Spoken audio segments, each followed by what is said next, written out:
Hello mothers, કેમ છો? આજે આપણે વાત કરીશું કે નાના બાળકોને વોકર આપવું જોઈએ કે નહીં. તો ચાલો વાત કરીએ. પેરેન્ટ્સ નાના બાળકોને વોકર બિલકુલ ના આપવું જોઈએ કે તેમના માટે તે સુરક્ષિત નથી. તેમજ બાળક પગ, પીઠ અને હિપના પેશીઓ કુદરતી રીતે મજબૂત થવાની જગ્યાએ વોકરનો ટેકો લઈ લે છે અને બાળક ચાલતા મોઢું શીખે છે. તેમજ બાળક વોકરથી ચાલતું પણ નથી અને શીખતું પણ નથી, પરંતુ વોકરની ટેવ પડે છે અને તે ખુદના પગે ઊભું થવામાં વાર લગાડે છે અને ચાલવામાં પણ મોડું કરે છે.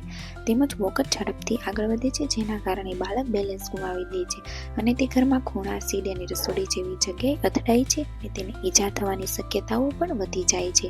તેમજ વોકરની ઊંચાઈ વધારે હોય તો બાળક તેની પગની આંગળીઓ પર ચાલે છે અને એવું લાગે છે કે તે ચાલે છે, પરંતુ ખરેખર તે યોગ્ય રીતે ચાલતું નથી હોતું.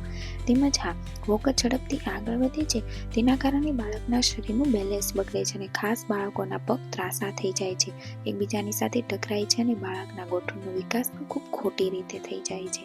તેમજ ડૉક્ટર પણ કહે છે કે બાળકોને વોકર આપવું સલામત નથી અને તેને વાપરવું પણ ન જોઈએ.